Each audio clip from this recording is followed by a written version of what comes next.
Avant de plonger dans cette histoire incroyable, pensez à vous abonner à la chaîne et à activer la cloche. Ici, chaque récit a quelque chose à dire, et vous ne voudrez pas en manquer un seul. Le ciel était encore couvert lorsque Marcus Reynolds coupa le moteur de sa vieille berline grise. Le parking du centre commercial Westbridge Galleria s'étendait devant lui, brillant sous les néons matinaux. Des voitures de luxe, Mercedes, Range Rover, Porsche occupaient les meilleures places, comme un rappel silencieux de ce que ce lieu représentait, le pouvoir, l'argent et l'apparence. Marcus resta assis un long moment, les mains posées sur le volant. À 54 ans, son visage portait les marques de décennies de lutte silencieuse. Ses yeux noirs, calmes et profonds, avaient vu plus de conseils d'administration que de couchers de soleil ces dernières années. Personne ne pouvait deviner qu'il était le fondateur et PDG de Reynolds & Co., une entreprise née 28 ans plus tôt dans un petit garage de Baltimore, aujourd'hui présente dans 23 États, avec des boutiques de luxe fréquentées par les plus grandes fortunes du pays. Ce matin-là pourtant, Marcus n'était pas venu en PDG. Il tira la fermeture de sa veste usée, rabattit sa casquette et observa son reflet dans le rétroviseur. Un homme noir ordinaire, presque invisible. Exactement comme il l'avait été autrefois. Tout avait commencé 3 semaines plus tôt. Un email anonyme, court, sans signature. Les employés ne traitent pas tous les clients de la même manière. Surtout quand ils sont noirs et mal habillés. Marcus avait d'abord voulu ignorer le message. Puis un second était arrivé. Puis un troisième. Toujours le même magasin. Toujours le même ton. Les managers locaux avaient nié. Les rapports internes parlaient des « expériences clients exemplaires ». Mais Marcus connaissait ce langage. Il l'avait trop souvent entendu pour savoir qu'il pouvait masquer la vérité. Alors il avait pris une décision que personne au siège ne connaissait. Il irait lui-même.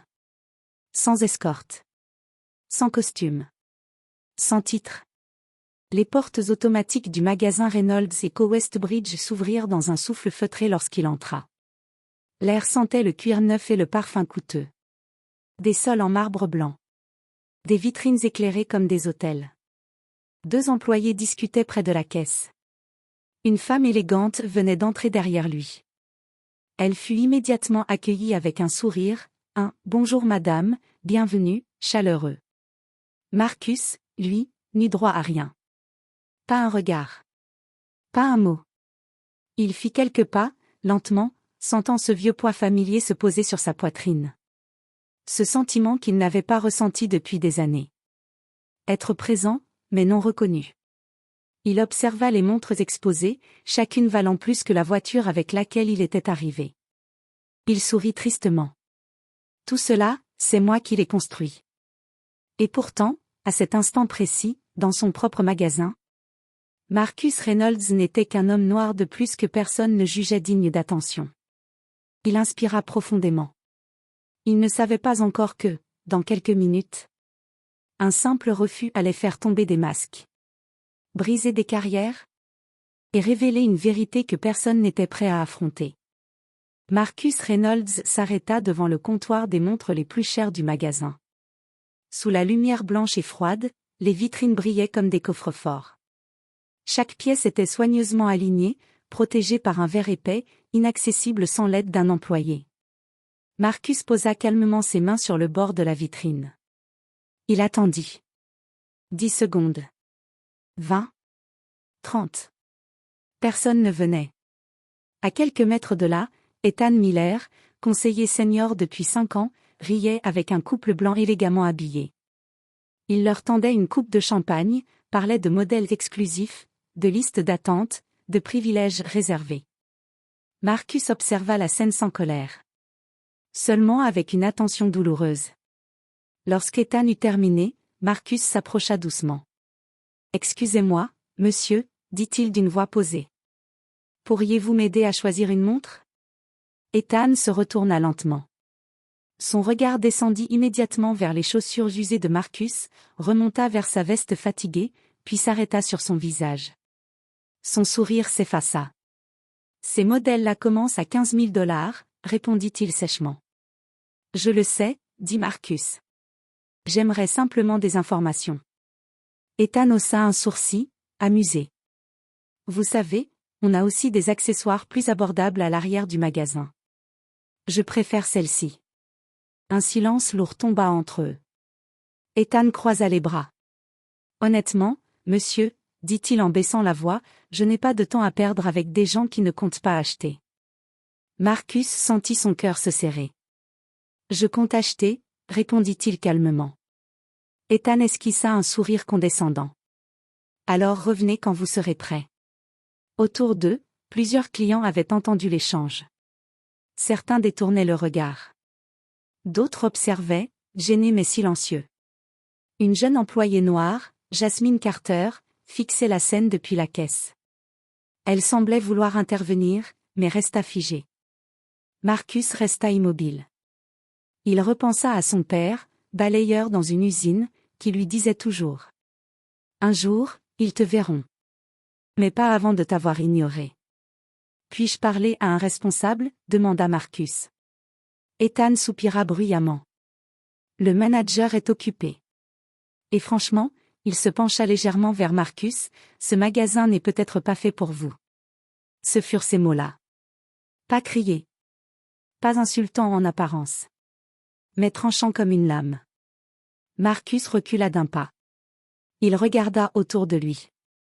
Son magasin. Ses employés. Ses règles. Et pourtant, à cet instant, il était traité comme un intrus. Il hocha lentement la tête. Très bien, dit-il simplement. Il sortit son téléphone. Pas pour appeler la police. Pas pour filmer. Mais pour déclencher quelque chose que personne dans cette boutique n'imaginait possible. Et pendant qu'Ethan retournait servir ses clients privilégiés, Marcus Reynolds prenait une décision qui allait changer le destin de ce magasin à jamais. Marcus Reynolds se dirigea lentement vers un fauteuil en cuir près du mur. Il s'assit sans demander la permission. Autour de lui, la boutique continuait de vivre comme si rien ne s'était passé. Le tintement discret des vitrines, les voix feutrées, le parfum coûteux. Mais quelque chose avait changé. Plusieurs employés jetaient désormais des regards furtifs vers lui. Ethan, lui, murmurait quelque chose à l'oreille du couple qu'il servait, en pointant discrètement Marcus du menton. Le couple lança un regard rapide, puis se détourna, comme si Marcus n'existait pas. Après quelques minutes, un homme en costume bleu marine sortit de l'arrière-boutique. Daniel Whitmore. Manager du magasin depuis 8 ans. Il s'approcha avec un sourire professionnel, qui s'éteignit aussitôt en voyant Marcus assis. « Monsieur, puis-je savoir ce que vous faites ici ?» Le ton n'était pas agressif. Il était administratif. Froid. Définitif. « J'attends qu'on m'aide, » répondit Marcus calmement. Votre employé a refusé. Daniel jeta un regard rapide à Ethan, qui haussa les épaules. Ethan est l'un de nos meilleurs conseillers, dit Daniel. S'il a estimé que je n'étais pas un client valable? Coupa Marcus. Un silence pesant s'installa. Daniel se racla la gorge. Nous devons maintenir un certain niveau de service ici, répondit-il. Ce magasin s'adresse à une clientèle spécifique. Laquelle? Demanda Marcus. Daniel hésita. Une fraction de seconde. Mais suffisante. Disons, une clientèle prête à investir. Marcus hocha lentement la tête. Et vous décidez cela à l'apparence? Daniel força un sourire. Nous avons des indicateurs d'expérience, monsieur. À la caisse, Jasmine baissa les yeux. Ses mains tremblaient légèrement. Marcus se leva. Je souhaite déposer une plainte officielle, dit-il. Maintenant. Daniel soupira. Ce n'est pas nécessaire. Si vous le souhaitez, je peux vous recommander une autre boutique de la galerie, peut-être plus adaptée. Ces mots furent entendus par tout le magasin. Cette fois, le malaise était visible. Une cliente murmura, c'est déplacé. Un homme regarda Daniel avec gêne. Marcus sentit la colère monter, mais il la contint. Vous êtes sûr de ce que vous dites? Demanda-t-il doucement. Daniel redressa les épaules. Parfaitement. Marcus sourit. Un sourire calme. Presque triste. Très bien, dit-il.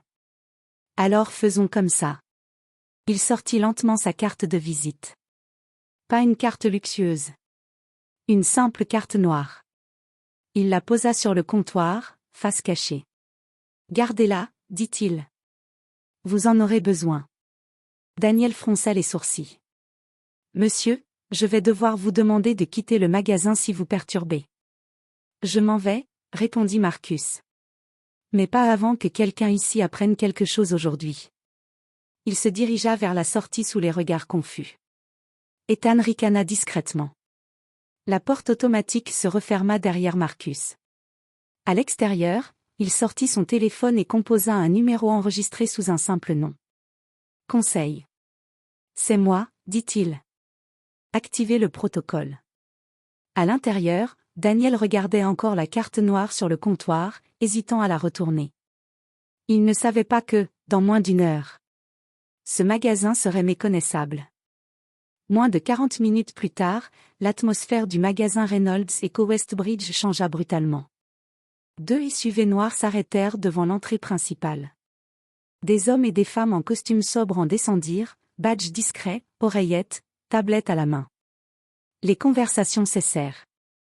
Daniel Whitmore fronça les sourcils. « Qu'est-ce que c'est que ça ?» murmura-t-il. La porte automatique s'ouvrit à nouveau. Marcus Reynolds entra. Mais cette fois, il n'était plus invisible. Il portait toujours les mêmes vêtements simples, mais il marchait au centre du groupe. Et surtout, tout le monde autour de lui cédait le passage. Une femme élégante s'avança vers Daniel. « Bonjour. Je suis Karen Lopez, directrice des opérations nationales de Reynolds & Co. » Le visage de Daniel devint livide. « Directrice, des opérations ?» Karen se tourna vers Marcus et inclina légèrement la tête. « Monsieur Reynolds. » Le silence devint assourdissant. Ethan laissa tomber la montre qu'il tenait. Jasmine leva brusquement les yeux. Marcus s'avança lentement vers le comptoir. « Vous disiez que ce magasin s'adressait à une clientèle spécifique, dit-il calmement en regardant Daniel. Pouvez-vous me préciser laquelle ? Daniel ouvrit la bouche. Aucun son n'en sortit. Marcus retourna la carte noire toujours posée sur le comptoir. Marcus Reynolds. Fondateur et PDG. Les clients reculèrent légèrement, choqués. Un murmure parcourut la boutique. Impossible. C'est lui ? Le PDG ? Ethan recula d'un pas. Monsieur Reynolds, je ne savais pas. Marcus le fixa. C'est justement le problème. Il se tourna vers l'équipe. Je suis entré ici comme un client ordinaire. J'ai demandé de l'aide. On m'a refusé.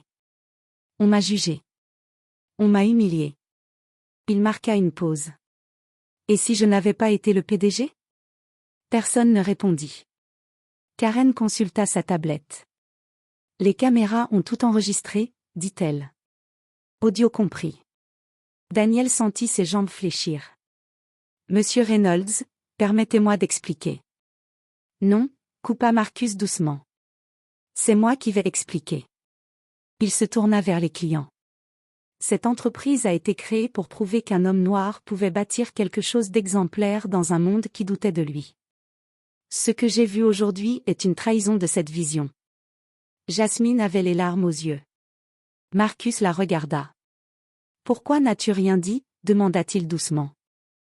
Parce que j'ai peur de perdre mon travail, répondit-elle à voix basse. Marcus hocha la tête. Je comprends. Il se tourna de nouveau vers Daniel et Ethan. Mais vous n'avez aucune excuse. Karen ferma sa tablette. Les décisions peuvent être appliquées immédiatement, dit-elle. Marcus inspira profondément. Alors faisons-le. À cet instant précis, tout le monde comprit que ce n'était pas qu'une leçon. C'était une fin. Et un nouveau départ. Le magasin Reynolds & Co Westbridge était méconnaissable. Les portes furent temporairement fermées. Les clients invités à sortir calmement. Un écriteau discret apparut, fermeture exceptionnelle pour audit interne. À l'intérieur, l'équipe était alignée, silencieuse. Daniel Whitmore avait retiré sa veste. Ses mains tremblaient. Ethan Miller fixait le sol, le visage pâle. Marcus Reynolds se tenait devant eux. Calme. Droit. Fatigué. Daniel Whitmore, dit-il d'une voix posée. Vous avez validé et normalisé un comportement discriminatoire. Votre contrat est résilié, effet immédiat. Daniel ferma les yeux. Il n'argumenta pas. Ethan Miller, poursuivit Marcus. Vous avez humilié un client en vous basant sur son apparence. Vous êtes licencié.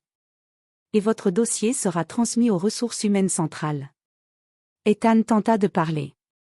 Monsieur Reynolds, je vous jure que je ne suis pas rack. Ce n'est pas une question de mots, coupa Marcus. C'est une question d'acte. Marcus se tourna vers Jasmine Carter. Jasmine, vous êtes promue conseillère senior. Et si vous le souhaitez, vous participerez au nouveau programme de formation nationale. Jasmine éclata en larmes. Merci, monsieur. Marcus hocha la tête, puis se tourna vers Karen. Mise en place immédiate d'une formation obligatoire sur les billets, audit surprise trimestriel, et ligne de signalement protégée. C'est déjà en cours, répondit Karen. Marcus regarda une dernière fois le magasin. La vraie loyauté à une entreprise, ce n'est pas de protéger ses murs. C'est de protéger ses valeurs. Il se dirigea vers la sortie. Avant de partir, il se retourna. Aujourd'hui, vous n'avez pas été puni parce que je suis le PDG. Vous l'avez été parce que vous avez oublié que chaque client mérite le respect. Les portes se refermèrent derrière lui. À l'extérieur, Marcus inspira profondément l'air frais. Pour la première fois de la journée, il sourit. Pas par victoire. Mais parce que, quelque part, son père aurait été fier.